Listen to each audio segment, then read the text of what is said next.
ఎప్పుడు ఒకేలా కాకుండా సంథింగ్ డిఫరెంట్‌గా మీరు ట్రై చేయాలనుకుంటే, సో, ఈ వీడియో తప్పకుండా మీకోసమే. సో, ఈ వీడియోలో ఏంటంటే, టమాటీ రసం ఎలా చేయాలో సింపుల్ అండ్ ఈజీగా అయితే నేను చూపిస్తున్నాను.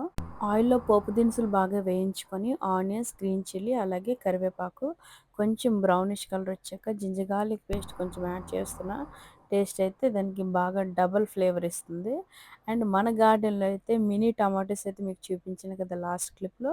సో, ఆ టమాటోస్ అన్నీ చిన్న చిన్న పీసెస్‌గా కట్ చేసి కొంచెం సాల్ట్ యాడ్ చేసుకుంటూ మీడియం ఫ్లేమ్‌లో కుక్ చేశాననమాట. వన్స్ ఇది ఆల్మోస్ట్ మనకి కుక్ అయింది అనే టైంకి కొంచెం కారం, కొంచెం జీరా పౌడర్, పసుపు, అలాగే ధనియా పౌడర్ ఇవన్నీ యాడ్ చేసుకుంటున్నాను. మీకు కావాలి అంటే మీరు గరం మసాలా ఎయొచ్చు. బట్ అది ఆప్షనల్. లేకపోతే రసం పౌడర్ కూడా యాడ్ చేయొచ్చు. సో, చూసారా ఇది ఆల్మోస్ట్ కుక్ అయిందనే టైంకి ఒక పక్కనైతే తాలింపు రెడీ చేసుకున్నాను. సో, వాటర్ ఎంతైతే కావాలో ఆ క్వాంటిటీలో వాటర్ యాడ్ చేసి మంచిగా మిక్స్ చేసుకున్నాను. సో, ఇలా మరుగుతున్న టైంలో కొంచెం 1 టీ స్పూన్ ఆఫ్ చింతపండు యాడ్ చేసి బాగా మిక్స్ చేసుకున్నా. రసం మనకి మంచిగా బాయిల్ అయిపోయింది కాబట్టి ఇదే టైంలో తాలింపు యాడ్ చేసుకుంటే మన వేడి వేడి టమాటా రసం అయితే రెడీ అయిపోయింది.